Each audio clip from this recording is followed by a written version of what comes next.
आज मैं बनाने वाली हूँ एक कच्चे आलू और पोहे से बना बहुत ही टेस्टी चटपटा नाश्ता, जिसे आप सिर्फ 10 मिनट में बनाकर रेडी कर सकते हैं। ऊपर से एकदम करारा क्रिस्पी और अंदर से सॉफ्ट, ये नाश्ता खाने में बहुत ही टेस्टी और चटपटा है। तो चलिए बनाते हैं बहुत ही crispy tasty tea time snacks. Video अच्छी लगे तो आपसे रिक्वेस्ट है, प्लीज़ वीडियो को लाइक और चैनल को सब्सक्राइब अवश्य करिएगा।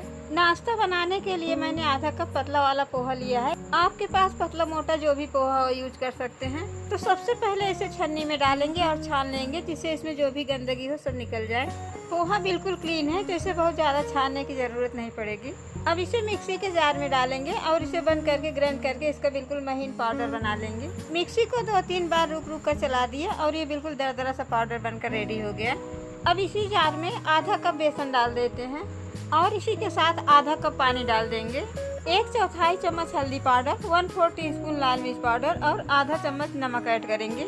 अब जार को बंद करेंगे और एक बार फिर से पीसकर इसका पेस्ट बना लेंगे। इसे ग्राइंड करके मैंने इसका पेस्ट बना लिया है। इसे ज़्यादा पतला नहीं करना है, इसी तरह से बिल्कुल गाढ़ा पेस्ट बनाना है। तो अब सारे पेस्ट को बाउल में निकाल लेते हैं। सारा पेस्ट निकल गया है, तो अब इसे इसी तरह ढककर 10 मिनट रख देते हैं, जिससे ये थोड़ा फूल जाए और सेट हो जाए। यहाँ पर मैंने एक बड़े साइज का कच्चा आलू लिया है।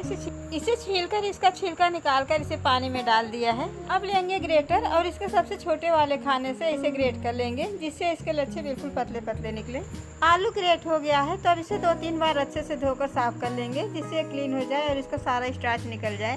गैस पर रखेंगे पैन और इसमें 2 चम्मच ऑयल डालेंगे। तेल को अच्छे से गर्म होने देंगे। ऑयल गर्म हो गया है, जिसमें आधा चम्मच जीरा और 1 पिंच हींग डाल देते हैं। 1/4 टीस्पून अजवाइन ऐड करेंगे। जीरा चटक गया है, यहाँ पर मैंने 2-3 हरा मिर्च को बारीक काट लिया है और 4-5 कलियां लहसुन का भी बारीक काट लिया है। इसे इसमें डाल देते हैं। इसे चलाते हुए 4-5 सेकंड भून लेंगे। एक बड़े साइज के प्याज को बारीक काट लिया है, इसे भी इसी में डाल देते हैं। इसे भी थोड़ा सा भून लेंगे। इसका कलर चेंज नहीं करना है, बस ये थोड़ा सा सॉफ्ट हो जाए, इतना ही इसे भूनेंगे। प्याज सॉफ्ट हो गया है, तब इसमें डालेंगे ग्रेट किया हुआ आलू। इसे धोकर साफ कर लिया है। इसे दबाकर इसका पानी बहुत ज़्यादा नहीं निकालना है, थोड़ा सा पानी रहेगा तो ये जल्दी पक जाएगा। इसे थोड़ा सा चला देंगे और इसमें डालेंगे आधा चम्मच नमक। नमक मैंने बेसन में भी डाला है, तो कम ही डालेंगे। नमक डालने से जल्दी सॉफ्ट हो जाएगा। इसे थोड़ा सा चला देंगे और इसी तरह ढककर 3-4 मिनट कुक कर लेंगे। 3-4 मिनट कुक करने के बाद आलू का लच्छा अच्छे से पक गया है, ये बिल्कुल सॉफ्ट हो गया है। तब इसमें कुछ बेसिक मसाले ऐड कर लेते हैं। 1/4 टीस्पून हल्दी पाउडर ऐड करेंगे और ½ टीस्पून लाल मिर्च पाउडर डाल देते हैं। 1/4 चम्मच गरम मसाला और आधा चम्मच अमचूर पाउडर ऐड करेंगे। ½ टीस्पून धनिया पाउडर और 1/4 चम्मच भुना हुआ जीरा पाउडर डालेंगे। अब सारे मसाले को आलू के साथ अच्छे से मिक्स करेंगे और इसी तरह चलाते हुए 2-3 मिनट भून लेंगे, जिससे मसाले अच्छे से पक जाए, उसका कच्चापन निकल जाए। मसाला पक गया है, तो अब जो मैंने बेसन पोहे का पेस्ट बनाकर रखा था, इसे भी इसमें डाल देंगे। आलू के साथ इसे अच्छे से मिक्स करेंगे और चलाते हुए 1-2 मिनट भून लेंगे। इसी में 2 टेबल स्पून सूजी डाल देंगे और इसे भी इसी के साथ मिक्स कर लेंगे। इससे नाश्ता क्रिस्पी भी बनेगा और बैटर ड्राई भी हो जाएगा। 2-3 मिनट भूनने के बाद अब ये डो के फॉर्म में आ गया है। तब इसमें थोड़ा सा बारीक कटा हुआ हरा धनिया ऐड करेंगे और इसे अच्छे से मिक्स कर लेंगे। ये अच्छे से मिक्स हो गया है, तो गैस बंद कर देंगे और इसे एक केक टिन में निकाल लेंगे। केक टिन में मैंने पहले से ऑयल लगाकर इसे अच्छे से ग्रीस कर लिया है।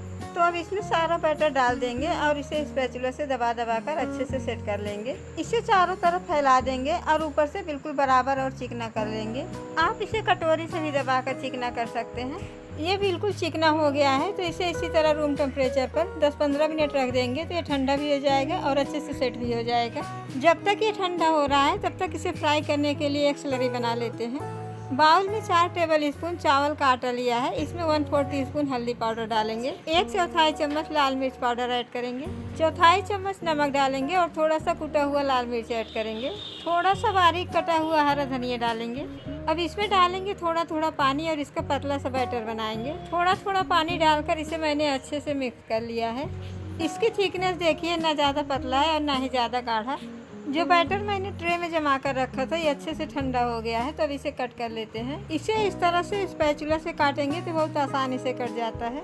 ये एक साइड से कट गया है, तो अब इसे दूसरे साइड से भी काट लेते हैं। मैं इसे थोड़ा लंबे लंबे पीस में काट रही हूँ, आप इसे छोटे छोटे पीस में भी काट सकते हैं। ये कट गया है, तो अब इसे निकाल लेते हैं और ये देखिए कितने आसानी से निकल जा रहा है।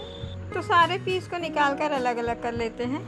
सारा पीस निकल गया है, तो अब इसे फ्राई कर लेते हैं। गैस पर पैन में 6-7 चम्मच ऑयल गर्म होने के लिए रख दिया है। तेल अच्छे से गर्म हो गया है तो इसमें से एक पीस लेंगे, इसे स्लरी में डालेंगे और इसके ऊपर चारों तरफ से स्लरी की अच्छे से कोटिंग करेंगे। इसे धीरे से उठाएंगे और पैन में डाल देंगे।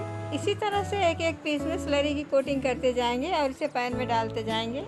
एक बार में जितना पीसेज आ जाता है पैन में डाल देते हैं। इतना पीस मैंने इसमें डाल दिया है, तब इसे इसी तरह 2-3 मिनट पकने देते हैं।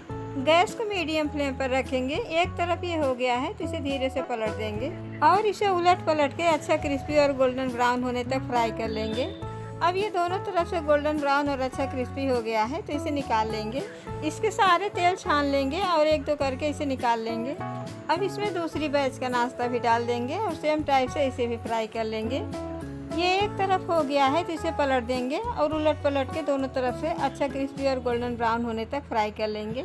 अब दूसरी बैच का नाश्ता भी हो गया है तो इसे भी निकाल लेते हैं। अब गर्मा गर्म नाश्ता सर्व के लिए रेडी है। बहुत ही टेस्टी और चटपटा बना है। आप इसे टोमेटो सॉस, चिली सॉस, हरी धनिया की चटनी किसी के भी साथ खाएं, ये बहुत ही चटपटा लगेगा। वीडियो अच्छी लगे तो आपसे रिक्वेस्ट है, प्लीज़ वीडियो को लाइक और चैनल को सब्सक्राइब अवश्य करिएगा और इसे और लोगों के साथ भी शेयर करें। वीडियो को एंड तक देखने के लिए थैंक यू।